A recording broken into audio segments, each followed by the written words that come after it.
The lantern trembled in Jack Morgan's calloused hands as he stood at the barn door, watching the thin trail of blood disappear into the darkness beyond his reach. Each drop glistened like scattered rubies across the hay-strewn floor, leading him deeper into shadows that seemed to breathe with something alive and terrified. The sound came again, shallow, ragged breathing that didn't belong to his horse. His finger tightened on the rifle trigger as he stepped forward, boots crunching on scattered straw. The blood was fresh, still warm. His mind flashed unbidden to another night 8 years ago.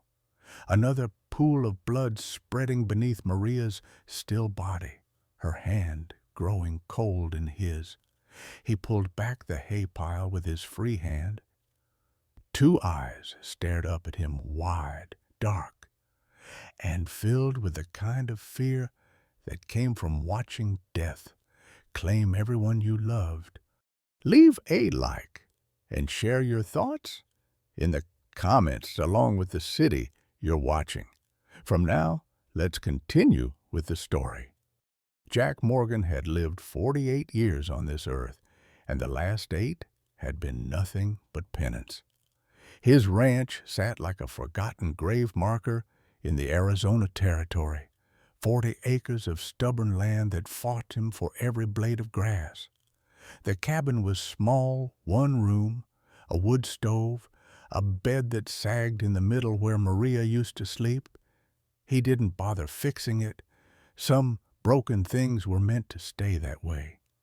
His hands told the story of his days, split knuckles from mending fences, rope burns from breaking horses, dirt embedded so deep no amount of scrubbing could reach it. His beard had gone silver at the edges, and the lines around his eyes as deep as canyon walls. People in Cedar Bluff called him the hermit who married a savage, though never to his face, not anymore, not after he'd broken Ben Tucker's jaw for saying it 3 years back. The town lay 3 hours south by horseback, and Jack made the journey once a month for supplies flour, coffee, ammunition. He spoke only when spoken to, paid in cash from a dwindling supply, and left before anyone could ask questions. His only companion was Dusty, a 15-year-old bay gelding with a white star on his forehead and more patience than any living creature deserved. The ranch itself was dying by inches. Jack owed $200 in property taxes, due in 3 months. The tin can, hidden beneath the floorboards, held $47 in change. Simple arithmetic told him what was coming, but he couldn't seem to care. What did it matter? What did any of it matter? Maria had mattered. God, how she'd mattered. He found her photograph sometimes when he wasn't looking for it, tucked in a book, fallen behind the shelf, wrapped in her beaded necklace. In the image, she stood straight-backed and serious, her Apache heritage evident in every line of her face. She'd saved his life when bandits left him bleeding in the desert, brought him to her people, nursed him back from the edge of death. Their marriage had scandalized the territory. Their love had been the only pure thing in his entire existence. Their daughter had lived 2 years before the fever took her. Jack had buried the tiny body himself, carved the marker from cottonwood, and watched Maria die inside, even as her body kept breathing. She followed their baby girl 6 months later. The doctor said it was illness. Jack said it was a broken heart. He hadn't known then that the truth was darker still, that poison moved slow and silent, that hatred could masquerade as sympathy. The child couldn't have been more than 9 years old. Blood soaked through the torn sleeve of his shirt, dark against copper skin. His chest rose and fell in shallow gasps, and clutched against his body was a dog, some kind of cattle-dog mix. Its hind leg bent at an unnatural angle. Both the boy and the animal watched Jack with the same expression, cornered prey deciding whether to fight or surrender to death. Jack lowered the rifle slowly, setting it against the barn wall. The boy flinched at the movement, trying to push himself further into the hay despite having nowhere left to go. Dusty nickered from his stall, stamping nervously. The horse could smell blood, fear, desperation, all the things that made prey out of the living. "Easy now," Jack said, his voice rusty from disuse. He held up both hands, palms out. "I'm not going to hurt you." The boy's eyes followed Jack's every movement, tracking him like a rabbit watches a hawk's shadow. He was Apache, that much was clear from his clothing, what remained of it. The shirt had been cotton once, decorated with traditional patterns, now shredded and filthy. His feet were bare and bleeding, torn up from running through desert hardpan and rock. How far had he come? How long had he been running? Jack took a step back, giving the child space. "You hurt bad." No response, not even a blink, just those dark eyes burning with fear and something else. A stubborn refusal to break that Jack recognized in his own reflection. This boy had seen things, done things, survived things that should have killed him. "I'm going to get some water," Jack said, moving toward the door. "And bandages. You stay put." He didn't wait for an answer. He knew wouldn't come. In the cabin, his hands shook as he gathered supplies, a bucket of clean water from the pump, strips of cloth torn from an old shirt, the bottle of whiskey he kept for wounds and nights, and a tin of salve Maria had made from desert plants. He'd never used it, couldn't bear to, but now seemed like the time.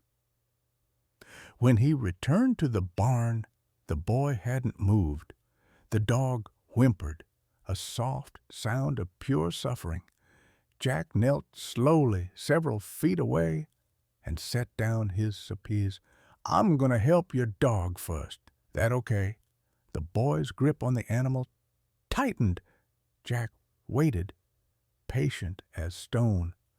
Finally, slowly, the child's arms loosened. Jack moved forward on his knees, hands visible, movements deliberate and slow. The dog growled when Jack touched it, but the boy whispered something in Apache, a word Jack didn't know, and the animal went still. The leg was broken, but not shattered. Jack worked quickly, feeling along the bone, setting it as best he could while the dog whined and the boy watched. He splintered it with 2 pieces of kindling and strips of cloth, then offered the dog water in his cupped palm. The animal lapped it up desperately. "Your turn," Jack said, looking at the boy's wounded arm. The child pulled back, shaking his head. Fresh blood seeped through his torn sleeve. It wasn't just a scratch, Jack could see that much. The boy needed help, whether he wanted it or not. "Listen," Jack said, sitting back on his heels. "You can trust me or not. That's your choice. But that wound's going to get infected, and then you'll die. Is that what you want?" The boy's jaw tightened. For a long moment, they stared at each other, 2 strangers bound by blood and circumstance, separated by language and history, and 1,000 unspoken horrors. Then, with a shuddering breath, the boy extended his arm. The bullet had grazed him, tearing through skin and muscle, but missing bone. Jack cleaned it as gently as he could, though the boy never made a sound. Not when the whiskey bit into raw flesh, not when Jack's rough fingers pressed too hard. He just stared at the barn ceiling, jaw clenched, breathing through his nose like he'd learned long ago that crying accomplished nothing. When Jack finished bandaging the arm, he left food, cold biscuits, dried meat, a canteen of water within the boy's reach, and backed away. The child didn't touch it, didn't even look at it, just kept watching Jack with those ancient eyes in that young face. "I'll be in the cabin if you need anything," Jack said. "You're safe here. I give you my word." As he walked back across the yard, Jack's mind spun. An Apache child, wounded, running, from whom the cavalry had been pacifying the territory for years, forcing tribes onto reservations, hunting down those who refused. Had this boy escaped from one of those hellish camps? Or was he running from something worse inside the cabin? Jack lit a lantern and sat at his small table. His hands moved of their own accord, pulling open the drawer where he kept things he couldn't throw away but couldn't bear to look at. Maria's beaded necklace, their daughter's first shoe, and beneath them, wrapped in oilcloth, a leather bracelet he'd worn for 20 years. He unwrapped it carefully. The leather was old now, cracked in places, but the beadwork remained vibrant turquoise and red in a pattern he had never seen before or since. An Apache warrior had given it to him during the war, after pulling him from a pile of bodies where he'd been left for dead. The man had bandaged Jack's wounds, given him water, and pressed this bracelet into his palm. Then he disappeared into the desert like smoke. Jack had been 28 then, young and stupid. Caught up in violence he didn't understand for causes he didn't believe in. That warrior had saved his life for no reason Jack could fathom. No reason except perhaps that some men chose mercy when the world offered them 100 reasons to choose cruelty. He wore the bracelet the day he met Maria. She'd seen it on his wrist and smiled the first smile she'd given him. Later, she told him it was her brother's work. Her brother who died in the fighting. Her brother who'd apparently saved a white man's life before losing his own. Jack put the bracelet on now, feeling the familiar weight of it, the debt it represented, a debt paid forward when Maria saved him. A debt he'd failed to repay when he couldn't save her or their child. A debt that somehow, impossibly, had walked into his barn tonight, covered in blood and fear. He didn't believe in God anymore. Didn't believe in fate or providence or any of the comfortable lies people told themselves. But he believed in debts. And he believed that some things, some people were worth dying for. The boy in his barn was one of them. Morning came with a kind of silence that made Jack's skin crawl. He'd lain awake most of the night, listening for sounds from the barn footsteps, the creak of the door, anything to indicate the boy had fled. But there was nothing except the usual desert symphony of coyotes and wind. He made coffee as the sun bled orange across the horizon, then prepared a plate of food-fried eggs, biscuits, strips of bacon he'd been saving, more than he'd normally eat in 2 days. But the boy needed it more. Jack set the plate on a wooden tray with a cup of milk and walked to the barn, moving slow so his boots announced his approach. The boy was exactly where Jack had left him, curled in the hay with the dog pressed against his chest. Both pairs of eyes tracked Jack as he entered. The food from last night sat untouched. "Morning," Jack said, setting the fresh tray down near the old one. "Figured you might be hungry." The boy's stomach growled loud enough to hear across the barn. His face remained expressionless, but his eyes flicked to the food, then back to Jack, calculating, measuring. Jack turned his back deliberately and walked to Dusty's stall, beginning his morning routine. He brushed the horse, checked his hooves, cleaned out the stall. All the while, he kept his movements steady and predictable. Animals understood routine. So did frightened children. 20 minutes later, he heard the soft sound of someone eating quickly, trying not to make noise.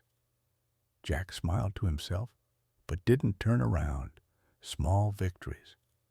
By the second day, the boy had ventured out of his nest in the hay. Jack found him in the afternoon, standing by Dusty's stall, one small hand extended toward the horse's nose. Dusty, bless his patient soul, stood perfectly still and let the child touch him.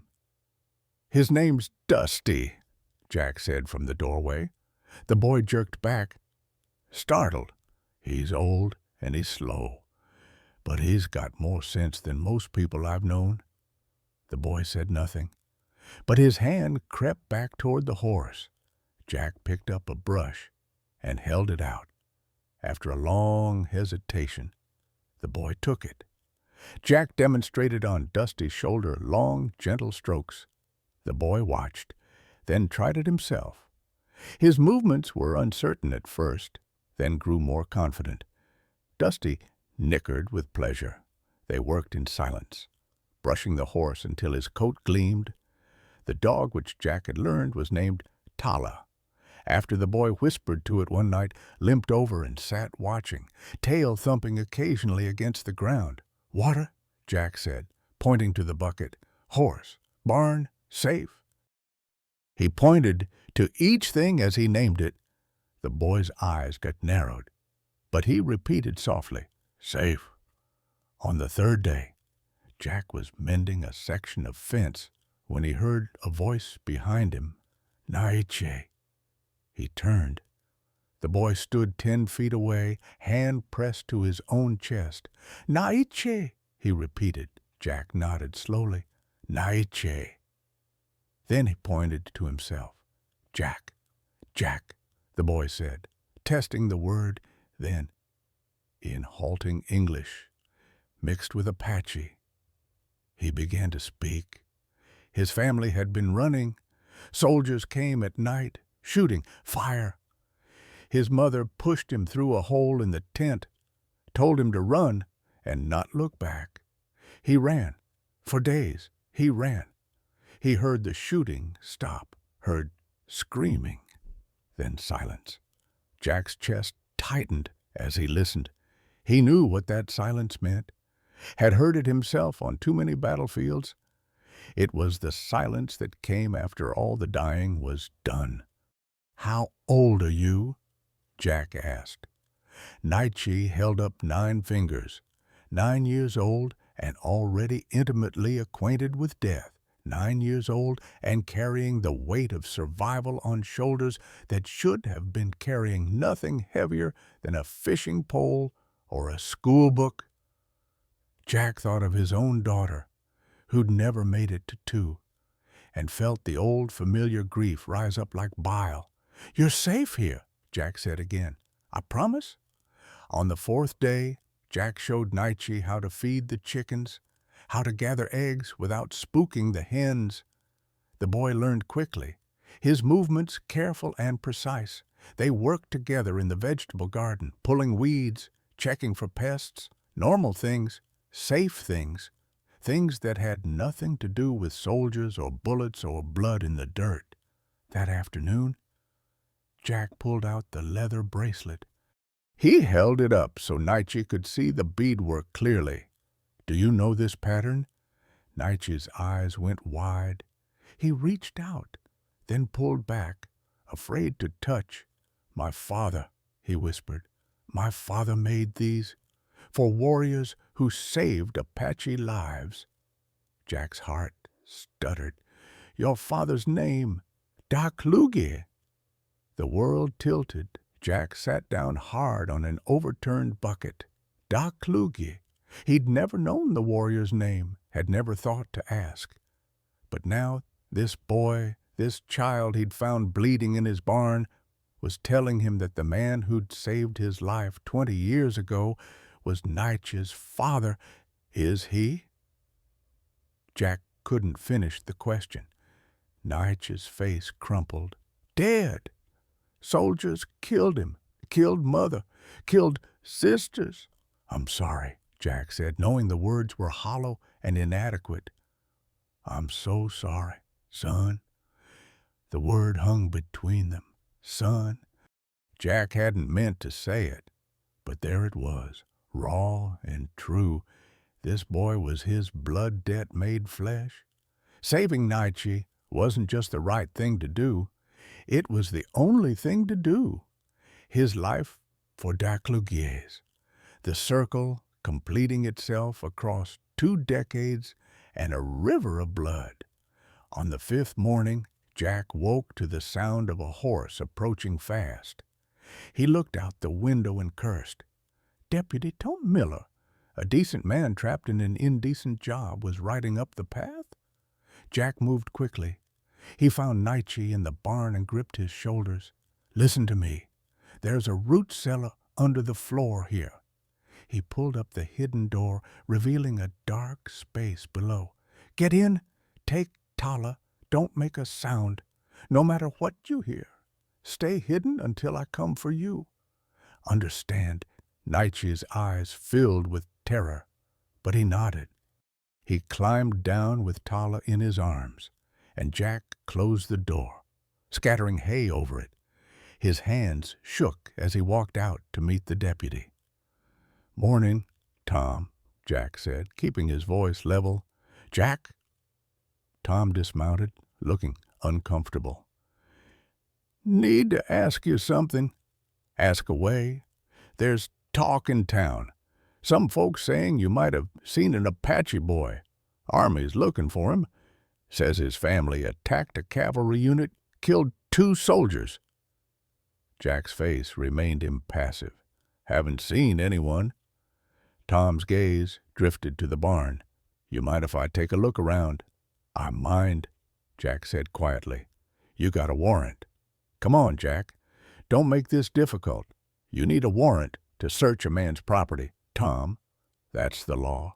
You believe in the law, don't you? Tom shifted his weight, torn between duty and decency. Sheriff Hayes is going to come out here himself if I go back empty-handed, and he won't be as polite. Then I'll deal with Sheriff Hayes when he comes. Tom studied Jack's face for a long moment.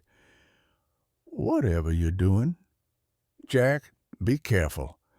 Hayes has got a particular hatred for Apaches. Ever since his brother was killed at Apache Pass, he won't just arrest that boy if he finds him. You understand what I'm telling you? Jack understood perfectly. Thanks for the warning. After Tom left, Jack stood in the yard, watching the dust settle. The clock was ticking now, maybe 48 hours before Hayes arrived with enough men to tear the ranch apart. 48 hours to decide hand over the boy or make a stand that would likely cost Jack everything he had left. He thought of Maria, of his daughter, of Daclugi pulling him from death, of debts that transcended law and reason. There was no decision to make. There never had been. Jack pulled Nietzsche from the root cellar and sat him down on a hay bale. The boy's eyes were red from crying silently in the dark, and Tala whimpered in his arms. Jack knelt so they were at eye level. We need to leave, Jack said. There's an Apache settlement 3 days north. You'll be safe there with your own people. But we have to go soon, before the sheriff comes back with more men. Nietzsche's fingers dug into Tala's fur. You come too. I'll take you there, I promise. Then what? You leave me. The question hit Jack harder than he'd expected. You belong with your people, Nietzsche, with family. I have no family. They're dead. The boy's voice cracked. You're all I have. Jack had no answer for that. Instead, he stood and began planning. They'd need food for the journey, water medical supplies for Nietzsche's arm, which was healing but still tender, money for emergencies, and weapons, because the route north crossed territory where both outlaws and cavalry patrols operated with equal disregard for human life. The problem was supplies cost money, and Jack had $47 to his name. If he spent it all on the journey, he'd have nothing left when he returned. Assuming he returned, the property taxes would go unpaid, the ranch would be seized, everything he and Maria had built would be gone. He looked at Nietzsche, who was feeding Tala strips of dried meat, whispering to the dog in Apache. The boy's hair was starting to grow back where it had been singed in whatever fire he'd escaped. His wounds were healing clean. Thanks to Jack's careful attention, he'd started smiling occasionally, small, fragile things that appeared and vanished like desert rain. The choice was simple: possessions or people, things or lives. Maria would have laughed at him for even hesitating. That afternoon, Jack rode into Cedar Bluff. The town felt different immediately. Eyes followed him. Conversation stopped when he passed. Word had spread faster than plague. By the time he reached the general store, a small crowd had gathered on the street. Sarah Patterson stood behind the counter, her face pinched with disapproval. She'd been pretty once, before bitterness carved lines around her mouth. Jack had courted her briefly before Maria, a lifetime ago, in a different world. "I need supplies," Jack said, setting his list on the counter. Traveling rations, medical supplies, rope. Sarah didn't touch the list. "Can't help you, Jack. Excuse me, I don't do business with people who harbor criminals." Jack's jaw tightened. "I'm not harboring anyone." "That's not what folks are saying." She crossed her arms. "They're saying you've got that Apache boy hidden somewhere, the one whose family murdered those soldiers." "His family didn't murder anyone. They were murdered. That's not how the cavalry tells it. The cavalry lies." Jack's voice rose. "They've been lying for years, and you know it. How many peaceful camps have they attacked? How many women and children have they slaughtered and called it justice?" The crowd outside pressed closer, listening. Sarah's face flushed. "You need to leave, Jack, before you say something you'll regret." "I already regret plenty." "Sarah, not speaking up sooner is one of them." He turned to go and found Sheriff Thomas Hayes blocking the doorway. The sheriff was a tall man, barrel-chested, with a face like weathered granite. His hand rested casually on his gun belt. "Heard you had something to say about the cavalry, Jack." "Just stating facts." "Facts, huh?" Hayes stepped closer. "Here's a fact for you. The territorial government has declared that Apache boy a fugitive. Anyone helping him is guilty of harboring a criminal. That's jail time, Jack, maybe worse. Didn't know 9-year-old children could be criminals? Age don't matter when it comes to savages." The word hit the air like a match to kindling. Jack felt the rage rise up from somewhere deep and primal, the place where Maria still lived, where his daughter still laughed, where every injustice he'd swallowed for 8 years festered and burned. "Don't use that word," he said quietly. "What word, savage?" Hayes smiled. "That's what they are, Jack. What your wife was, too. God rest her soul, though can't say he will, her being a heathen and all." Jack moved before he thought. His fist caught Hayes on the jaw, snapping the sheriff's head back. Hayes stumbled, and Jack hit him again. Years of grief and rage pouring out through his knuckles. They crashed through the store's front window in an explosion of glass and wood. People scattered. Someone shouted for help. Jack got in 2 more hits before deputies pulled him off. They slammed him against the wall, and Hayes staggered to his feet, spitting blood. His eyes blazed with fury and something else, satisfaction. He'd gotten exactly what he wanted. Jack Morgan, Hayes wheezed. You're under arrest for assaulting an officer of the law. They dragged Jack to the jail, threw him in a cell that smelled of piss and old vomit. His knuckles were split and bleeding. His ribs ached where the deputies had kicked him. But through it all, one thought screamed in his mind, Nietzsche. Alone at the ranch, waiting. An hour passed, then two. Jack paced the cell like a caged wolf, calculating distances and odds. The ranch was 3 hours away. If Hayes sent men there now, they'd arrive before dark. Nietzsche knew to hide. But how long could a 9-year-old boy stay concealed if they tore the place apart?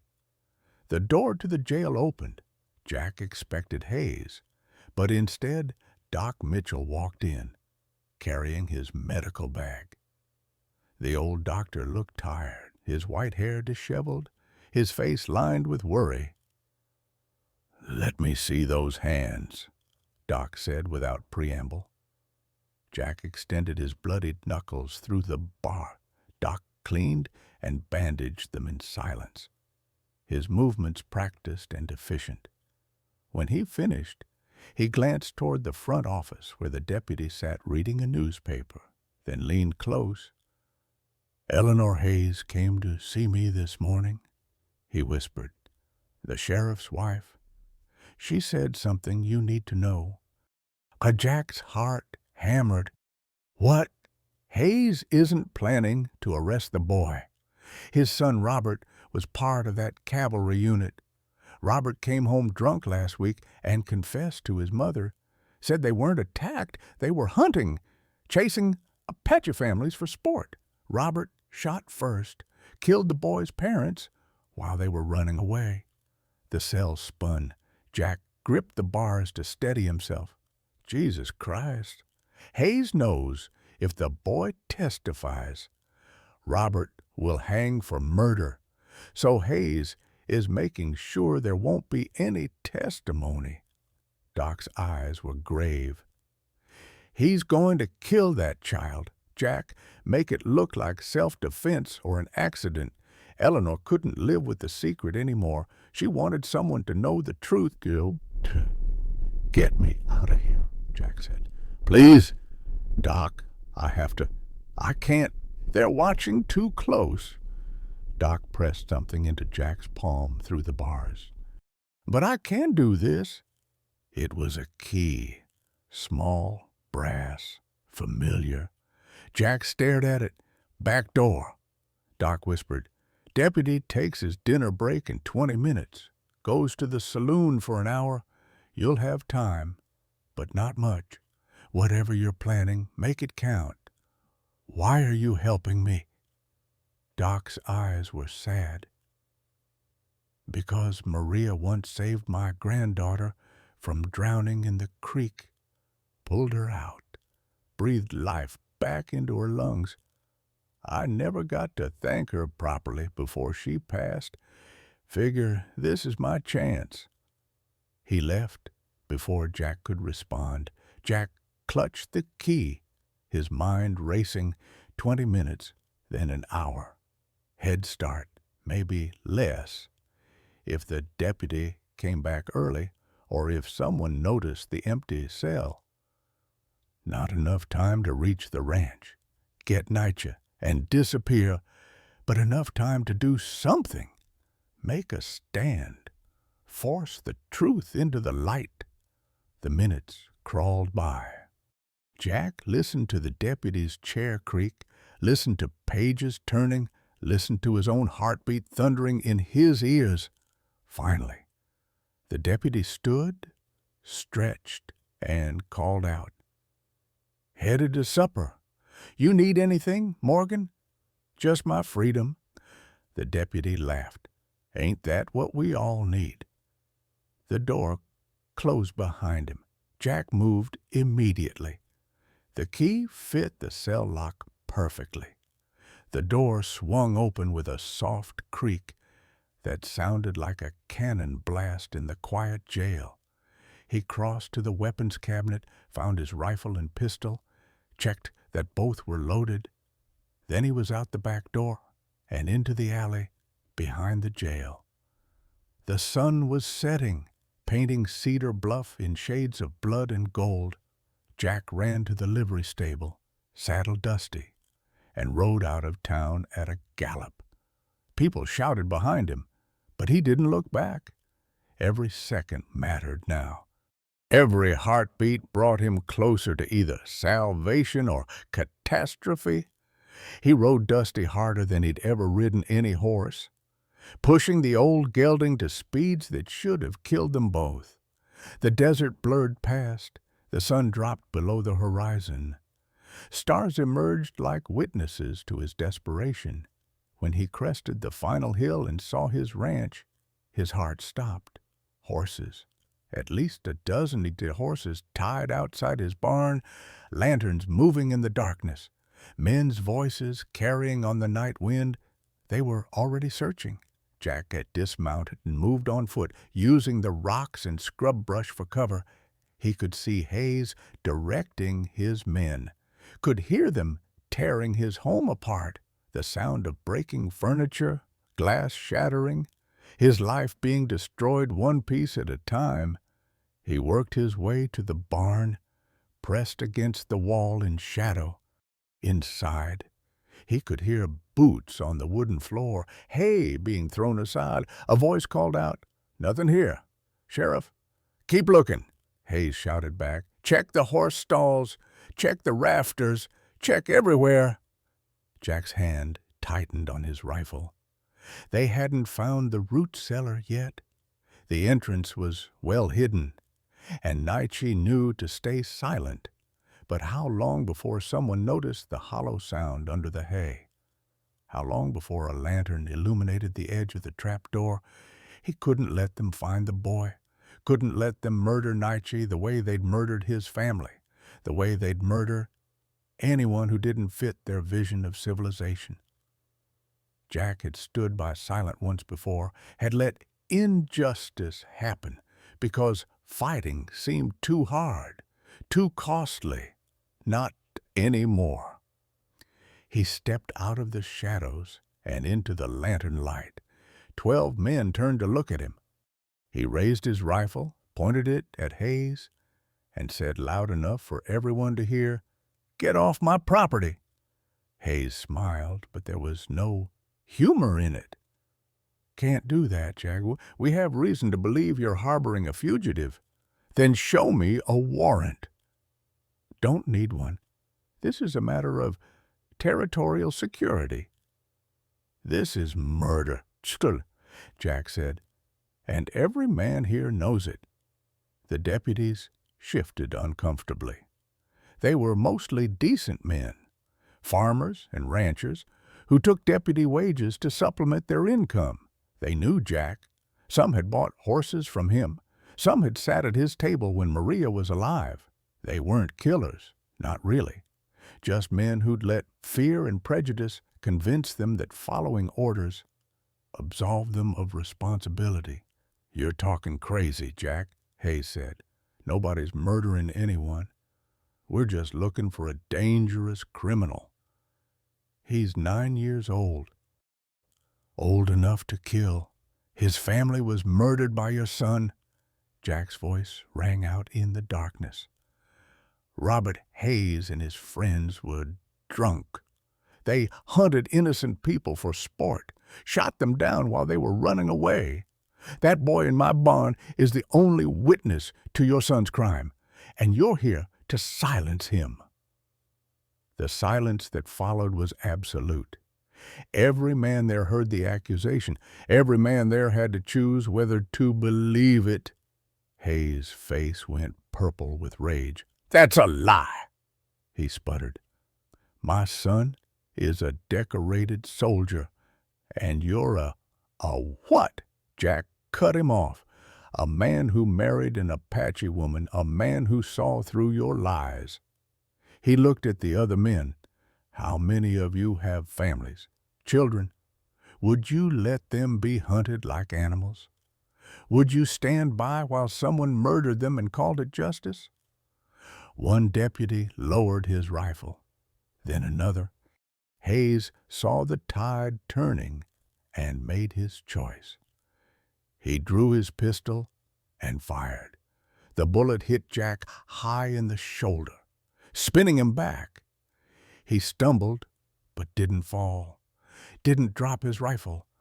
Through the pain and shock, he heard screaming a child's voice, high and terrified, coming from the barn.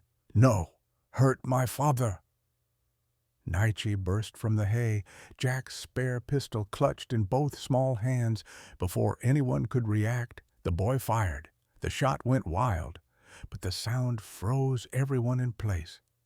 Hayes turned toward the child, raising his pistol again.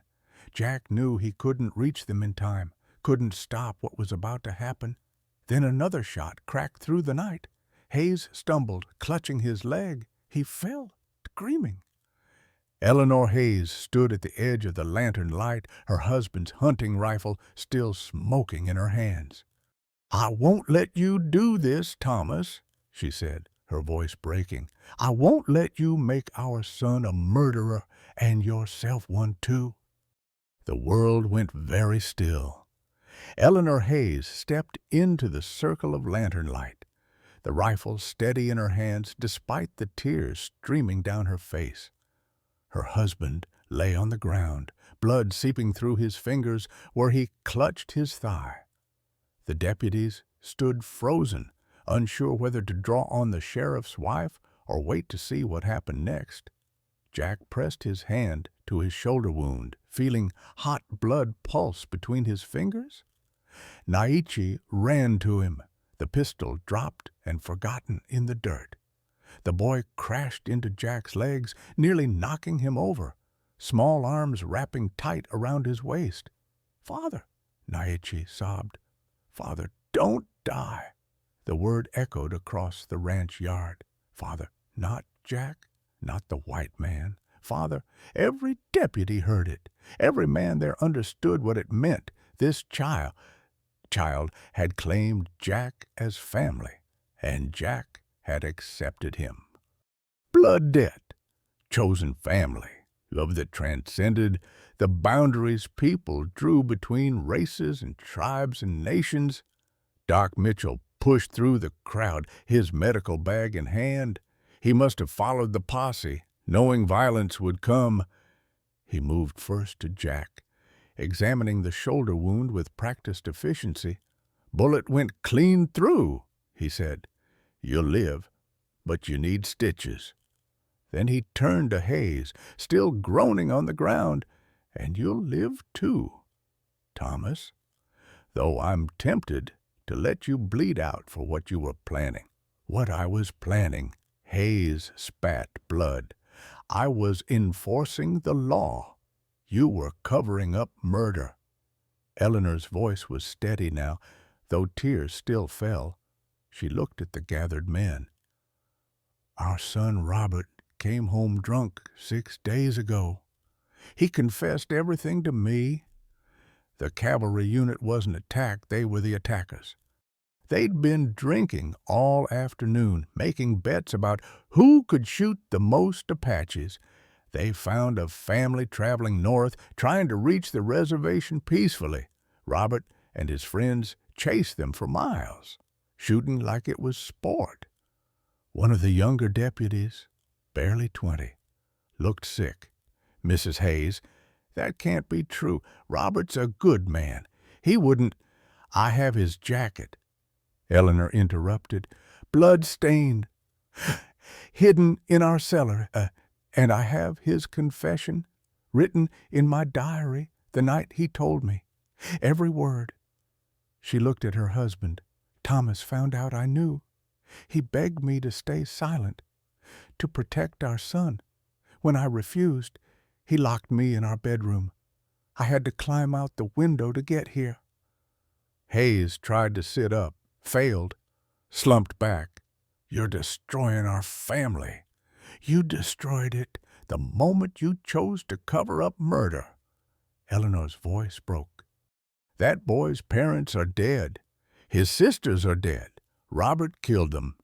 And you want to kill the only survivor to hide the truth. What have we become?"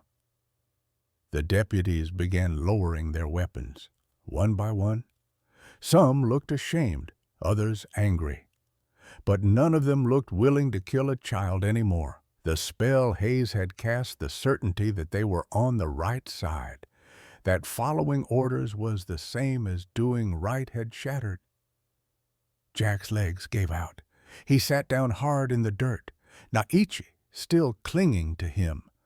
Doc Mitchell worked quickly, cleaning the wound, packing it with cloth to stop the bleeding.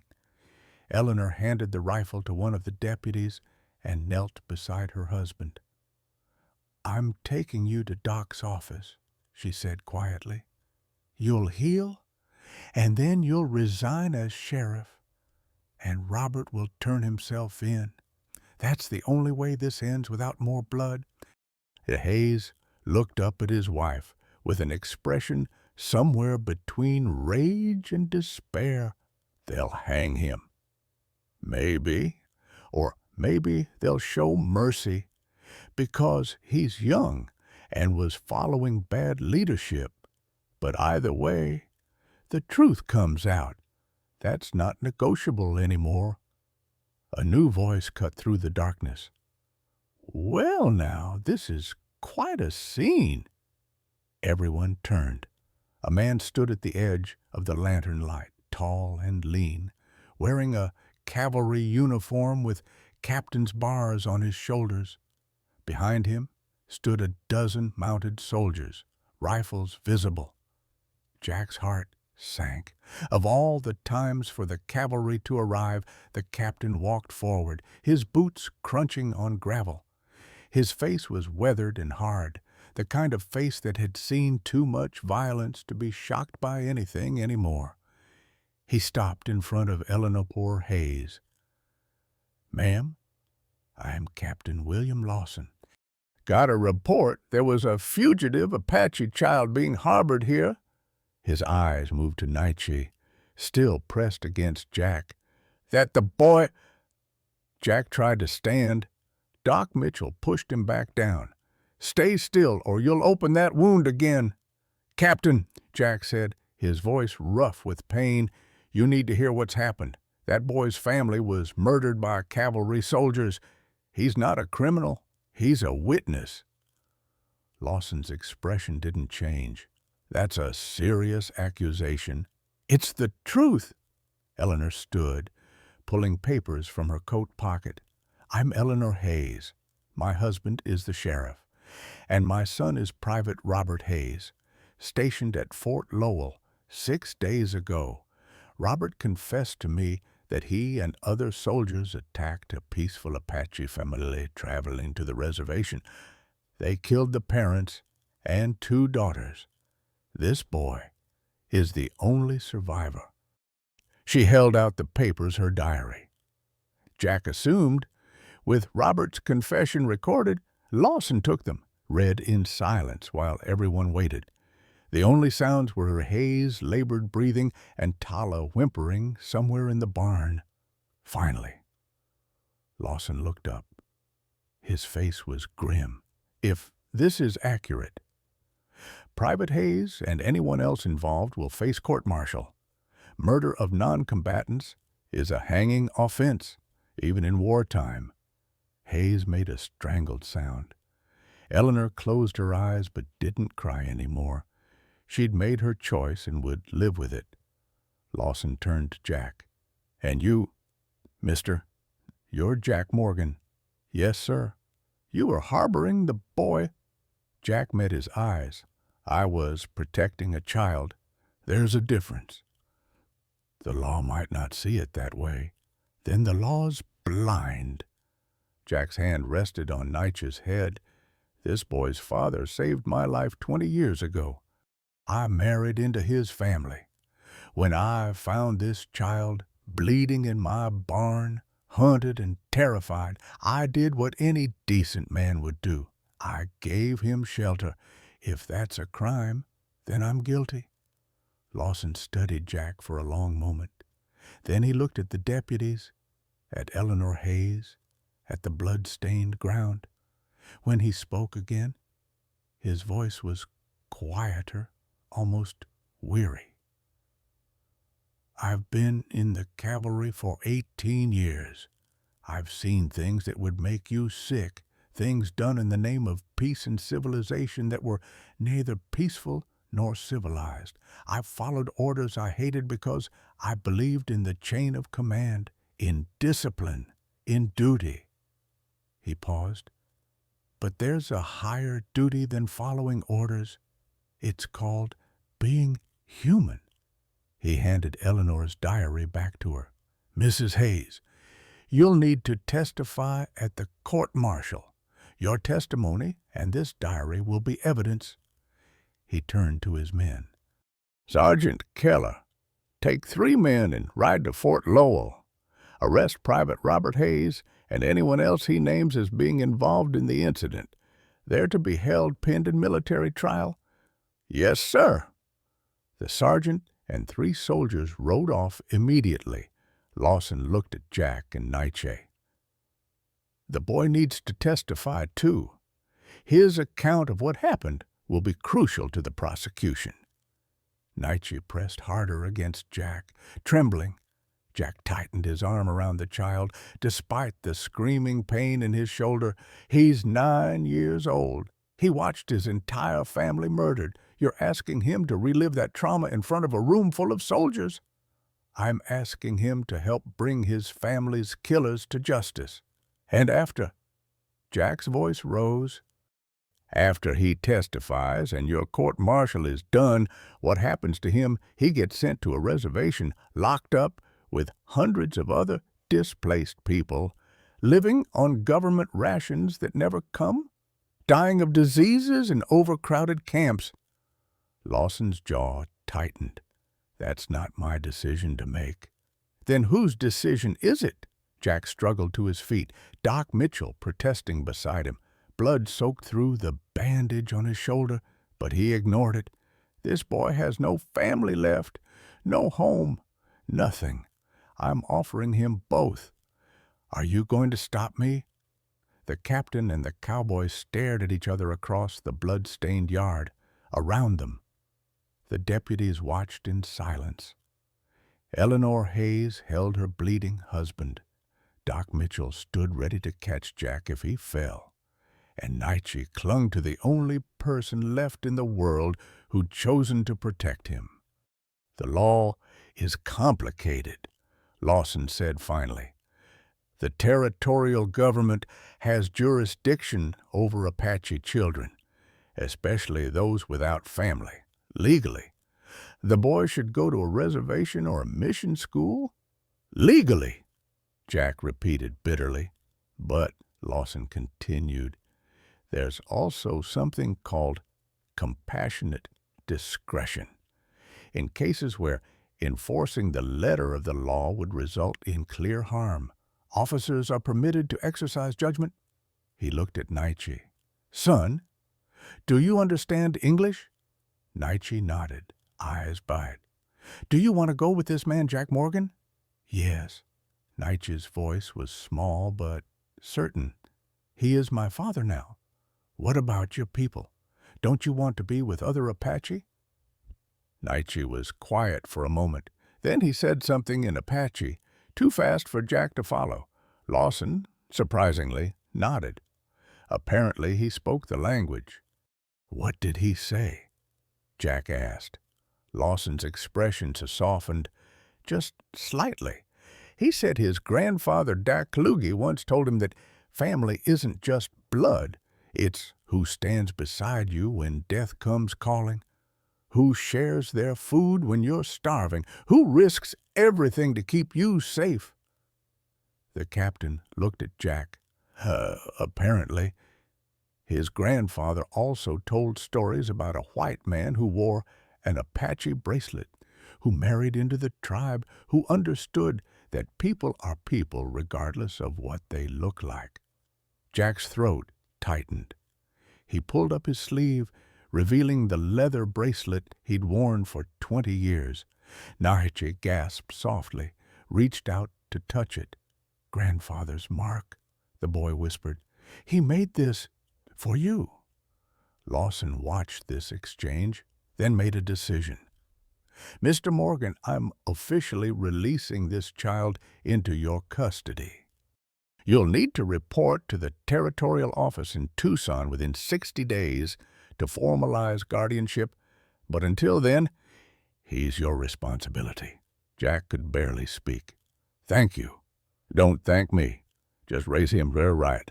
Teach him that not all white men are killers, and not all laws are unjust. Help him become a dog one his family would be proud of.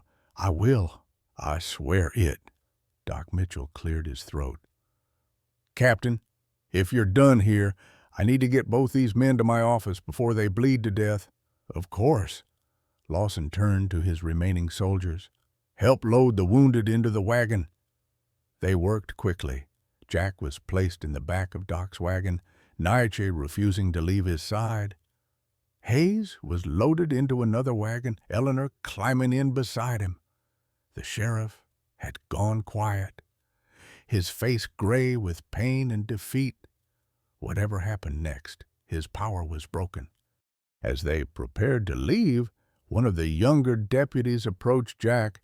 "Mr. Morgan, I'm sorry. We should have questioned the sheriff more. Should have thought harder about what we were doing." Jack looked at the young man. Couldn't have been more than 25. Probably had a wife and baby at home. Probably thought he was doing the right thing by following orders. "You know now. That's what matters. When the next sheriff asks you to do something that doesn't sit right, you speak up. You understand?" "Yes, sir." The wagon jolted forward. Jack groaned as pain flared through his shoulder. Naiche gripped his hand, tears streaming down his face. "I thought you were dead. When he shot you, I thought—" "I'm here," Jack said. "I am not going anywhere. Promise." Jack thought of all the promises that had been broken in his life. Promises of forever that ended in graves. Promises of justice that ended in massacres. Promises of civilization that ended in barbarism. But this promise, this one, he could keep. "I promise," he said. "You're stuck with me now. Son." Naiche laid his head on Jack's chest, careful of the wound. Within minutes, exhaustion claimed the boy, and he slept. Jack stared up at the stars wheeling overhead, the same stars that had watched Maria die, that had watched his daughter buried, that had watched countless injustices in this harsh land. But they'd also watched mercy happen. They'd watched Eleanor Hayes choose truth over family loyalty, watched Doc Mitchell choose compassion over neutrality, watched Captain Lawson choose humanity over regulations, and they'd watched a broken cowboy choose love over loneliness. Maybe that was enough. Maybe small mercies were how the world changed one choice at a time, one stand at a time, one child saved at a time. The wagon rolled toward Cedar Bluff, carrying the wounded toward healing, and for the first time in 8 years, Jack Morgan felt something he'd thought dead and buried alongside Maria. He felt hope. Doc Mitchell's office smelled of carbolic acid and old blood. Jack lay on the examination table while the doctor worked, needle and thread, moving through torn flesh with practiced efficiency. Each stitch pulled fire through Jack's shoulder, but he bit down on the leather strap Doc had given him and made no sound. Naiche sat in the corner, Tala's head in his lap, watching everything with eyes too old for his young face. "You're lucky," Doc said, tying off another stitch. "Another inch to the left, and the bullet would have hit your lung. You'd have Drowned in your own blood before we got you here. Jack removed the leather strap long enough to speak. Don't feel lucky? No. I suppose you don't. Doc moved to the next section of the wound. But you're alive, and so is the boy. Given how this night could have ended, I'd call that lucky. Through the wall, they could hear Sheriff Hayes groaning as Doc's assistant worked on his leg wound. Eleanor's voice came soft and steady, speaking to her husband in tones too low to make out words. Jack wondered what she was saying, whether she was comforting him or condemning him, whether their marriage would survive the truth she'd forced into the light. Doc, Jack said quietly, why did you really help me tonight? The real reason, not the story about Maria saving your granddaughter. Doc's hands paused for just a moment. Then he continued stitching. That story was true. Maria did save Emma from drowning 8 years ago this summer. Emma's 16 now, engaged to the blacksmith's son, planning a wedding for next spring. She wouldn't exist if not for your wife. But there's more to it than gratitude. Doc tied off another stitch. I was the doctor who treated Maria before she died. I saw her symptoms, the stomach pains, the weakness, the way she wasted away over months despite eating. At the time, I thought it was some kind of wasting disease, cancer maybe, or consumption. But after she passed, I started having doubts. Jack went very still. What kind of doubts? The kind that kept me up at night. Doc's voice was heavy with old guilt. The symptoms were consistent with arsenic poisoning, slow, deliberate, administered in small doses over the time. I even mentioned it to Sheriff Hayes, suggested we investigate. He told me I was imagining things, that I'd spent too many years seeing violence everywhere I looked. He convinced me to let it go. But you didn't let it go. No. I kept Maria's medical records, kept samples of her hair and tissue, and 6 months ago, I sent them to a colleague in San Francisco who has experience with poison cases. Doc's hands trembled slightly. He confirmed it. Maria was murdered. Someone fed her arsenic over the course of several months, probably mixed in food or drink. The examination room tilted. Jack gripped the edge of the table, his wounded shoulder screaming, "You've known for 6 months, and you said nothing." I had no proof of who did it, no witnesses, no confession, no evidence of purchase. All I had was confirmation that she'd been poisoned. If I'd gone public with that, Hayes would have buried it the same way he buried his son's crimes. The only thing I'd accomplish would be painting a target on my own back. So you stayed quiet. Jack's voice was flat, dead. You let her murderer walk free. Yes. Doc finished the last stitch and set down his tools. His face was lined with shame. I chose safety over justice. I chose to protect myself instead of honoring Maria's memory, and I've hated myself for it every single day since. He met Jack's eyes. When Eleanor Hayes came to me tonight and told me what her husband was planning, I saw a chance to stop being a coward, to finally do something that mattered. So I helped you escape. Not just because I owed Maria a debt, but because I owed her the truth. Jack wanted to rage at the old man, wanted to grab him and shake him and demand why he'd waited so long. But looking at Doc's face, seeing the guilt etched deep as canyons, the weight of 6 months of sleepless nights, he found he couldn't summon the anger. They'd both failed Maria in different ways, both chosen the easier path when the right path seemed too steep to climb. "Do you know who did it?" Jack asked finally. "I have suspicions." "But suspicions aren't evidence." "Tell me anyway." Doc hesitated, then pulled a chair close and sat down heavily. "Sarah Patterson." The name hung in the air like smoke. Jack remembered Sarah's face behind the general store counter, pinched with disapproval, remembered how she'd refused to serve him, how eager she'd been to condemn him for helping Nietzsche. How much hatred had she been carrying all these years? Why her? Because she sold Maria most of her food supplies, flour, sugar, coffee, dried goods, and because— Doc paused, choosing his words carefully. "Because Sarah was in love with you. Jack, everyone knew it. She thought you'd marry her after her husband died. When you married Maria instead, something in Sarah broke.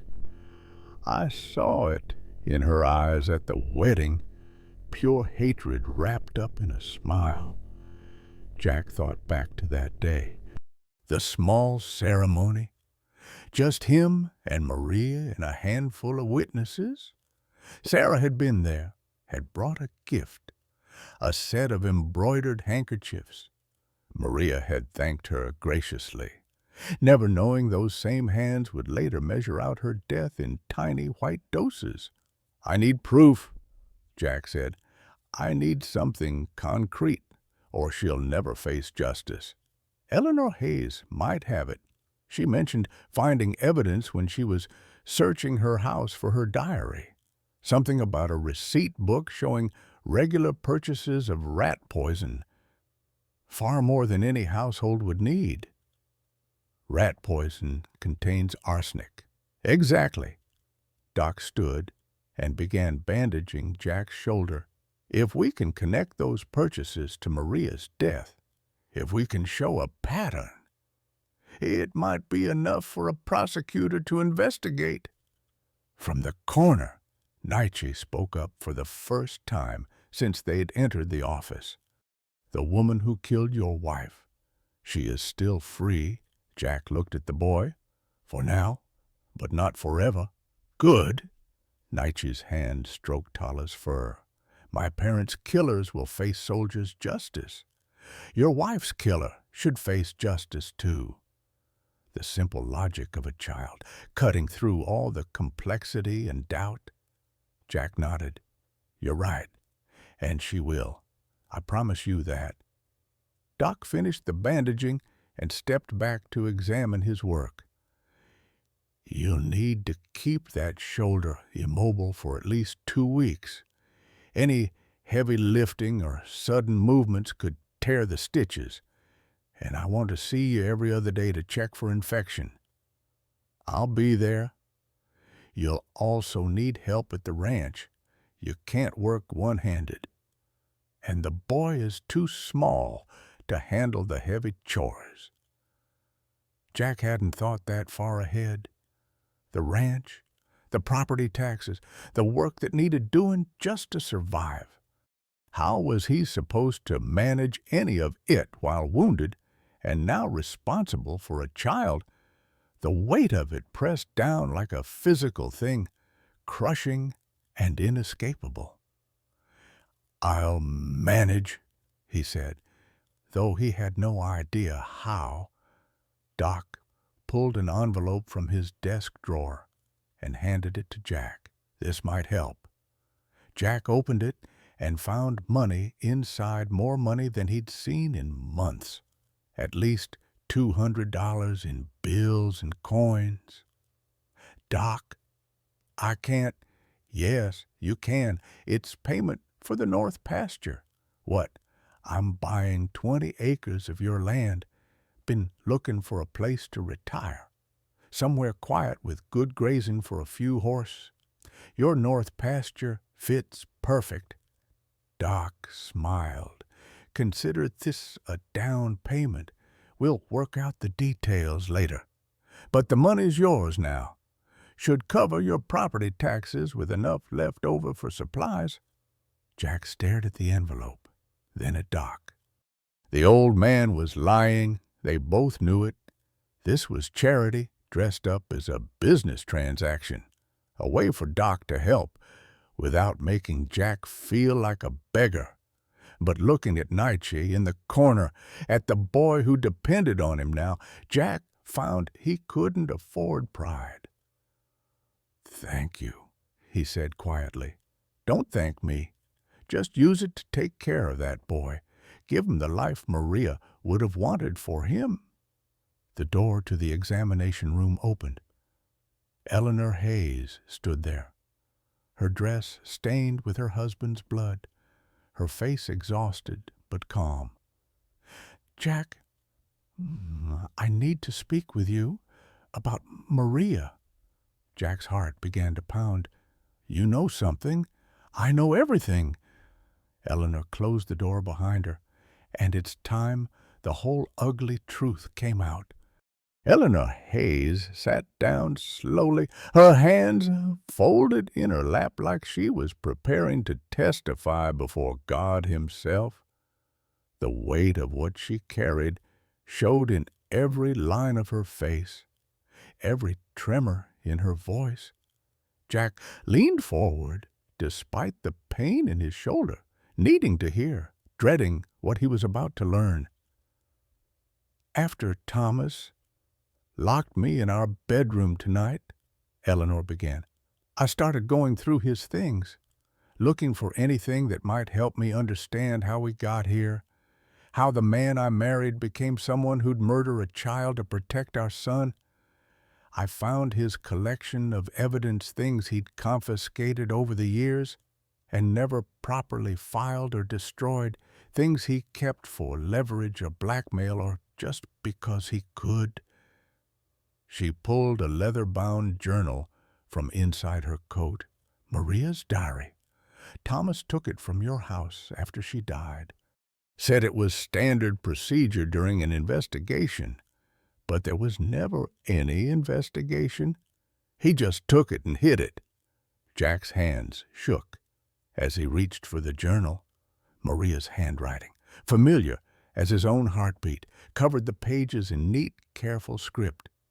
She'd taught herself English by reading his books, and she'd written with the precision of someone who wanted to make sure every word was understood.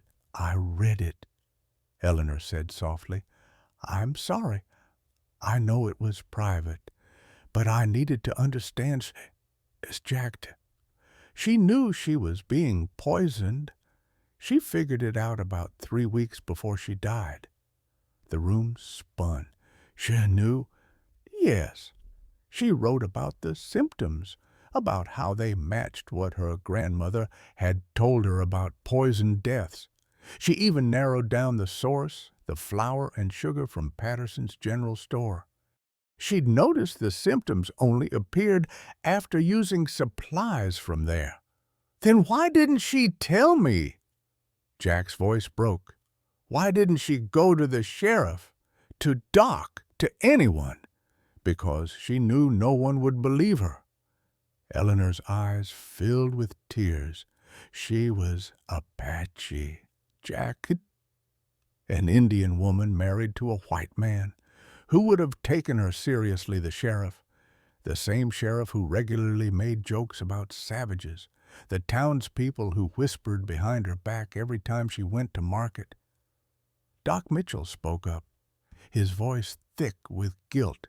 "She came to me about 2 weeks before she died. Said she thought someone was trying to kill her. I examined her, found the symptoms Doc mentioned, but He paused, struggling. "I suggested it might be anxiety, the stress of living in a town that hated her. I prescribed her a tonic and sent her home." "Jesus Christ," Jack whispered.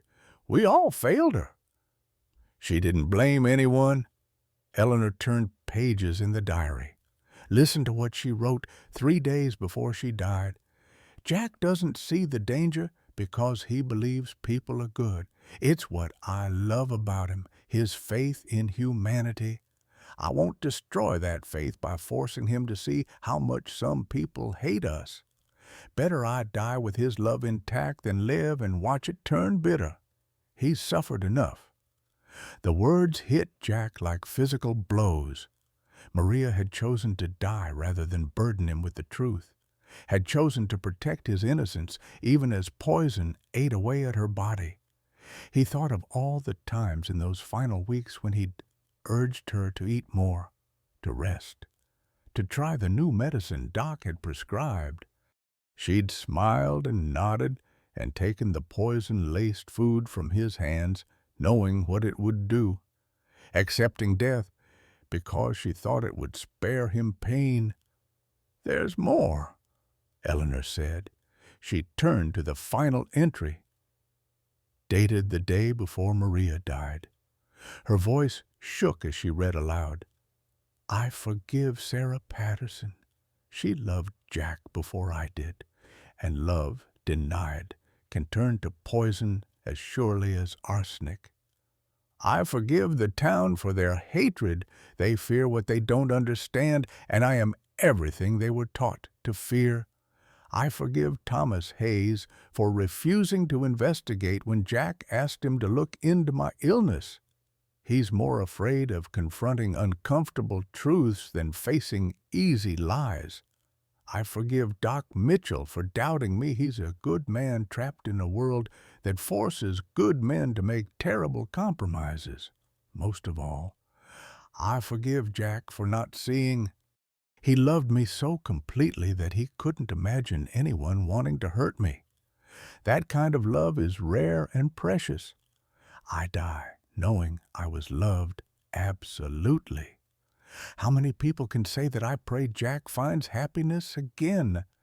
I pray he doesn't spend his life mourning me. I pray he remembers that love doesn't end, it just changes shape. And I pray that someday, somehow, he saves someone the way he saved me, not from death, but from loneliness. That would be the best memorial I could ask for." Eleanor closed the diary. The room was silent, except for the sound of Jack's ragged breathing. Nietzsche had moved closer, standing beside Jack's chair, one small hand resting on his arm. The boy couldn't fully understand what was being said, but he understood grief. He understood loss. He understood the sound of a heart breaking. "Sarah Patterson," Jack said finally, each word deliberate and cold. "You're certain?" "The diary names her. And there's physical evidence, too." Eleanor pulled out a ledger book. "Sarah's purchase records.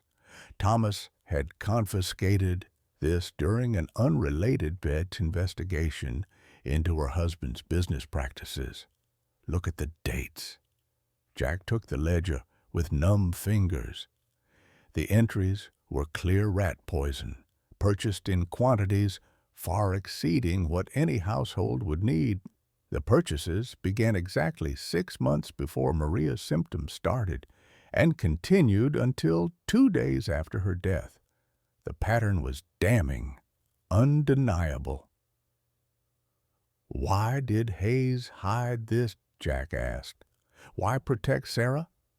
"Because Sarah was his informant," Eleanor said bitterly. "She fed him gossip about the townspeople, told him who was hiding Apache sympathies, who might be helping fugitives reach Mexico. Thomas valued that information more than he valued justice for your wife." The pieces fell into place. Hayes had covered up Maria's murder to protect a useful tool, just as he'd planned to cover up his son's crimes to protect his family. The man had built a career on choosing convenience over conscience, power over principle.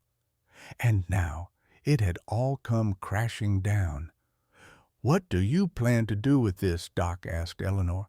"If you reveal it, Sarah will face trial, probably hang." "I know." Eleanor's voice was steady. And that's exactly what should happen.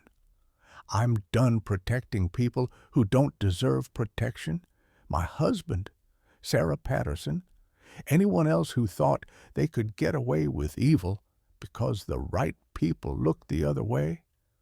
She stood and handed the diary and ledger to Jack. These belong to you. What you do with them is your choice. But if you want justice for Maria, I'll testify. I'll tell everything I know. Now Jack looked down at the evidence in his hands. Proof of premeditated murder. Proof that the woman who'd smiled at Maria's funeral had been the one who put her in the ground. Justice. Finally, after 8 years of questions and grief and self-blame, but Maria's words echoed in his mind, I forgive Sarah Patterson. Nietzsche, Jack said quietly. Come here. The boy approached, eyes questioning. Jack showed him the diary, though Nietzsche couldn't read the English words. This belonged to my wife, Maria, the woman I told you about. She wrote in here about the person who killed her, the same way soldiers killed your parents. Nietzsche's face hardened. Then she must face justice, like the soldiers. Maria forgave her killer before she died. She wrote it down right here. Does that mean we shouldn't seek justice? The boy thought about this, his young face serious. Finally, he said, my grandfather told me once that forgiveness is for the forgiver. It sets them free from hate. But justice is for the living. It sets everyone free from fear. He looked up at Jack. Your wife forgave because she was dying and wanted peace. But we are living. We need justice so others don't die the same way. The wisdom of those words, coming from a 9-year-old who'd watched his family murdered, struck Jack to his core. Maria had forgiven Sarah to free her own soul from bitterness. But that forgiveness didn't erase the crime or the need for consequences.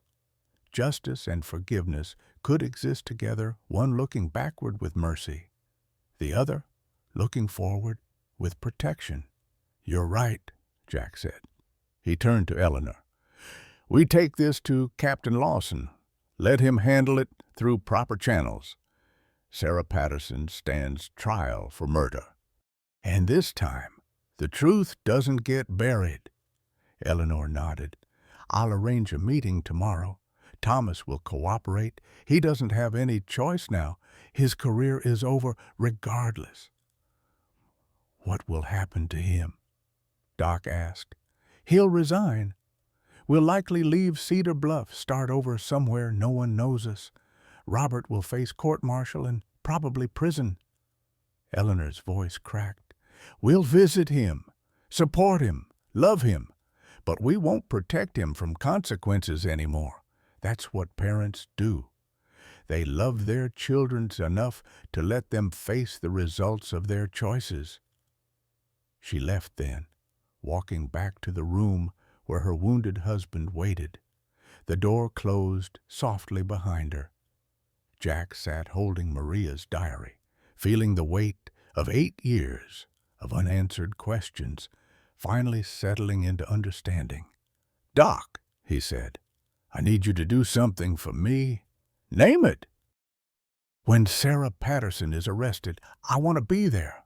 I want to look her in the eye and tell her that Maria forgave her. Jack's voice was hard as iron. And then I want to tell her that I don't, that she'll answer for what she did, that forgiveness doesn't mean escape. Doc nodded slowly. I'll make sure you're there. Nietzsche tugged on Jack's sleeve. Can we go home now? I'm tired. Home. The word settled something in Jack's chest. Not the ranch that was just a place, just land and buildings. Home was this boy standing beside him, choosing to stay when he could have run. Home was Doc Mitchell and Eleanor Hayes choosing truth over comfort. Home was the family you built from the wreckage of everything you'd lost. "Yeah," Jack said, ruffling Nightsh's hair. "Let's go home." They walked out of Doc's office into the pre-dawn darkness. Stars were fading as the sky began to pale in the east.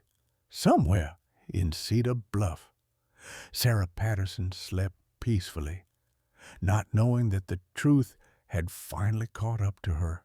Somewhere in a military stockade, Robert Hayes would soon face the consequences of treating human lives like sport. And somewhere in the space between justice and mercy, Maria's spirit rested, her final words echoing across the years, "Love doesn't end, it just changes shape." Jack understood now. His love for Maria had transformed into love for Nightshade. Her forgiveness had transformed into his determination that no one else would suffer the same fate. Death had taken her body, but it couldn't touch what they'd built together. A legacy of choosing humanity over hatred, connection over cruelty, family over blood. They climbed into Doc's wagon for the ride back to the ranch. Upkid.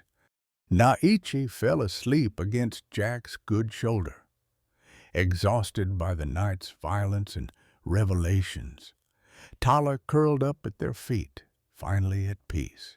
As the wagon rolled through the awakening town, Jack made a silent promise to Maria and to Naichi and to the broken world around them. He would raise this boy right. He would teach him that justice mattered and forgiveness mattered, and sometimes you had to hold both truths at once. He would show him that family wasn't about blood. It was about who stood beside you when the shooting started and stayed beside you when the smoke cleared. The sun broke over the horizon, painting the desert golden red. A new day, a new beginning. The past couldn't be changed, but the future was still unwritten. And for the first time in 8 years, Jack Morgan believed that future might actually be worth living.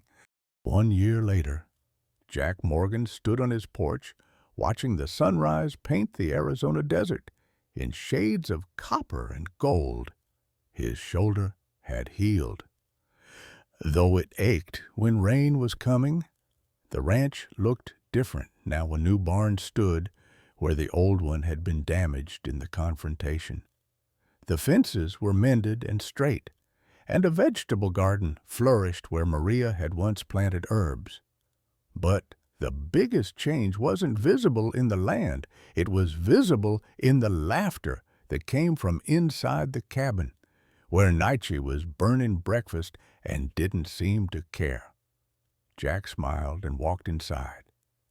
The boy, though, at 10 years old, he was hardly a boy anymore, stood at the stove, poking suspiciously at eggs that had gone from runny to resembled leather. Tala sat at his feet, tail wagging hopefully. "I think they're done," Jack said diplomatically. "They're terrible," Naichi admitted, but he was grinning.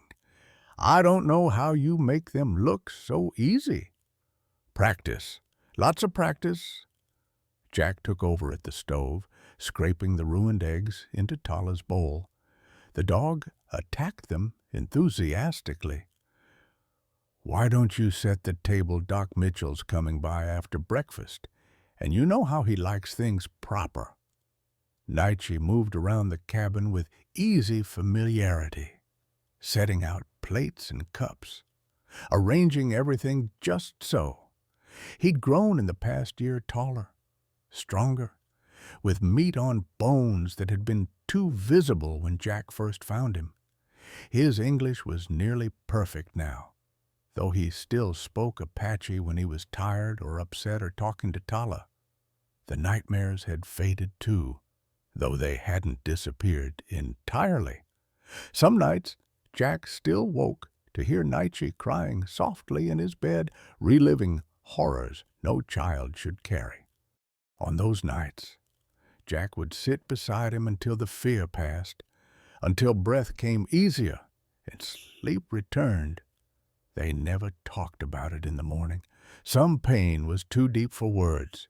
Doc Mitchell arrived as promised, riding up on his old mare with saddlebags full of supplies. He'd moved into the cabin on the 20 acres he'd purchased from Jack.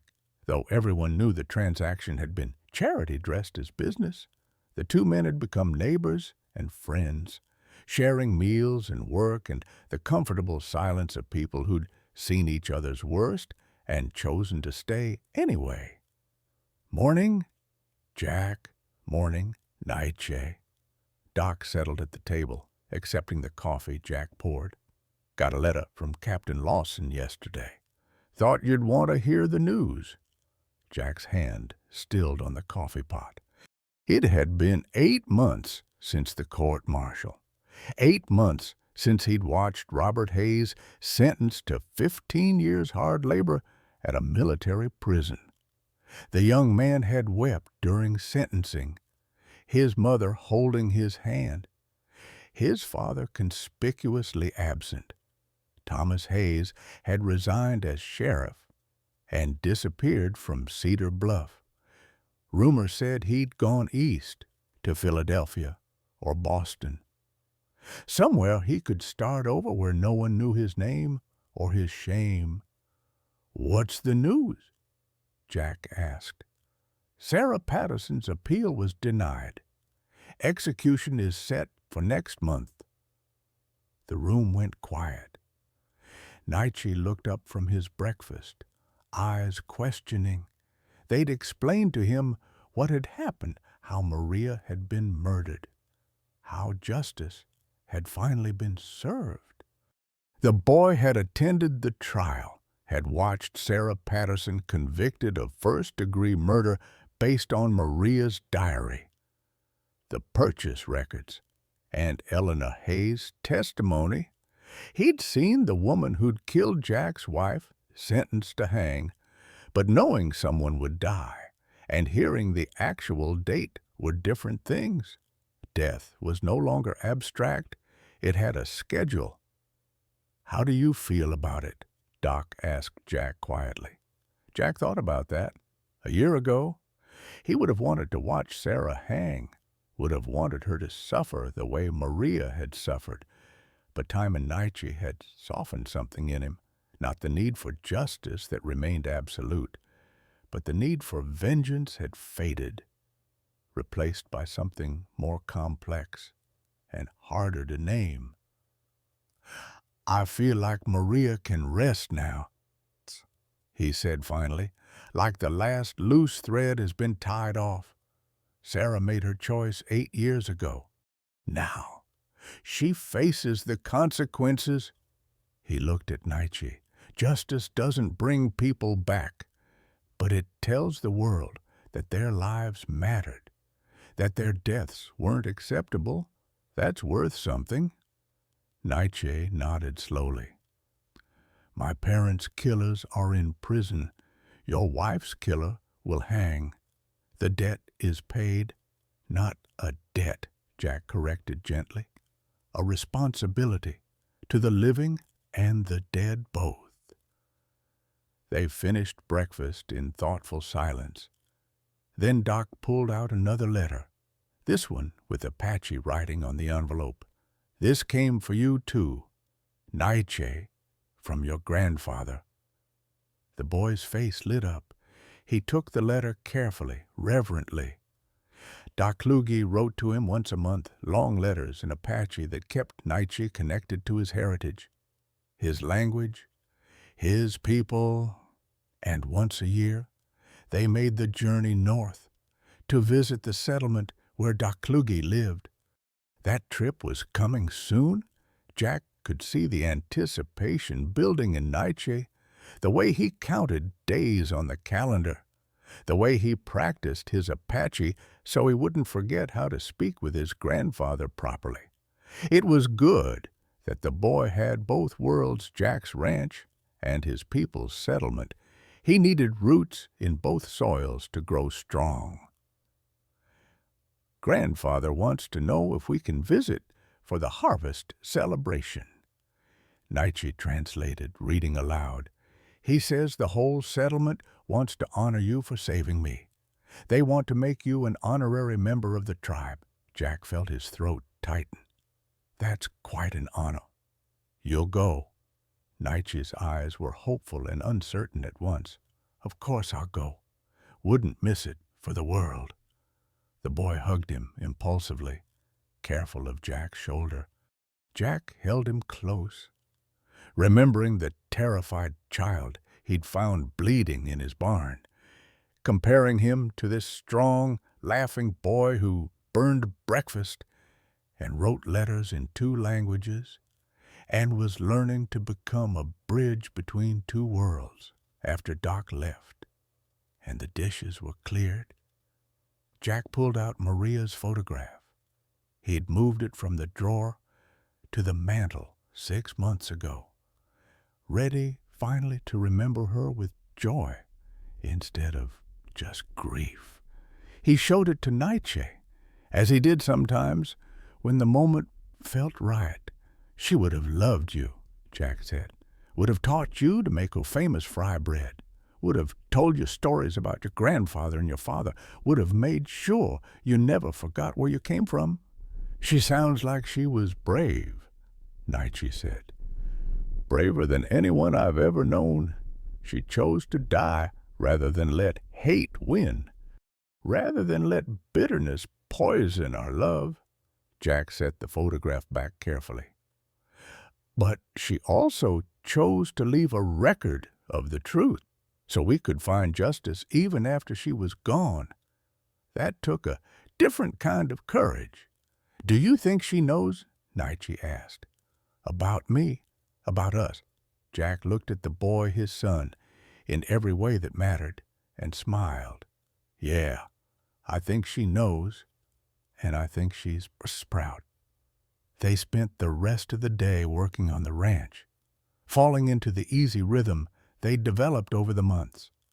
Nietzsche fed the chickens while Jack mended tack. They checked the irrigation ditches together, repaired a weak spot in the fence line, brought the horses in from pasture. Simple work, good work, the kind of work that built calluses and character both. Evening found them sitting on the porch, watching stars emerge in the darkening sky. Tala lay between them, her puppies nearly grown now, tumbling in the yard.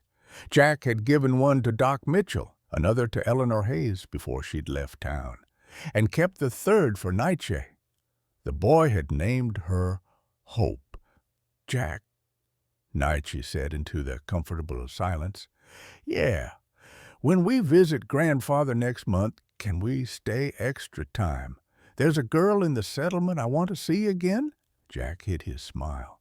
A girl, huh? She's teaching me traditional songs. That's all. Nietzsche's voice was defensive, but his ears were red. Uh-huh. Well, I suppose we could stay a few extra days for the cultural education. Thank you. Nietzsche was quiet for a moment, then added, I love you. You know, I don't say it enough, but I do. The words hit Jack like a sunrise unexpected, brilliant, warming everything they touched. I love you too, son. More than I ever thought I could love anything again. They sat together as full darkness fell and the desert came alive with night sounds. Coyotes called in the distance. An owl hooted from the barn. The wind carried the scent of sage impossibility. Jack thought about the journey that had brought them here through blood and grief, through justice and mercy, through all the complicated territory between revenge and forgiveness. He thought about Maria's last words, about love changing shape but never ending. He thought about Doc Lugie saving his life decades ago, creating a debt that had led to this moment, this boy, this second chance at family. You know what Maria used to say? Jack asked. She said the best way to honor the dead is to live well, to love fully, to choose connection over bitterness every single day. Then we're honoring her, Nietzsche said. We're living well. Yeah. Jack put his arm around the boy's shoulders. Yeah, we are. Above them, stars wheeled in their ancient patterns. The same stars that had watched empires rise and fall, watched countless lives begin and end, watched humanity stumble toward something better generation by generation. The same stars that had watched a lonely cowboy find a dying child and choose love over fear. The ranch was small, the future uncertain, the past scarred by losses that would never fully heal. But sitting on that porch with his son beside him and hope stirring in both their hearts, Jack Morgan understood something profound. Family wasn't what you were born into. It was what you built from the wreckage of everything you'd lost. It was who you chose when the world gave you every reason to choose bitterness instead. It was this moment, this life, this love, and it was enough. More than enough. It was everything. Sometimes the hardest thing we ever do is open our hearts again after loss has torn them apart. Jack's story reminds us that family isn't always the one we're born into. It's the one we choose when life gives us a second chance. He lost everything that mattered, buried his wife and child, and spent 8 years believing his purpose died with them. But then a terrified boy hiding in his barn showed him something profound.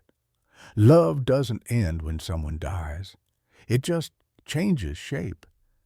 It becomes the courage to protect a stranger's child, the strength to stand alone against a crowd, the wisdom to know that forgiveness and justice can both be true at the same time. Maria's words echo across the years. The best way to honor those we've lost is to live well, to love fully, to choose connection over bitterness every single day.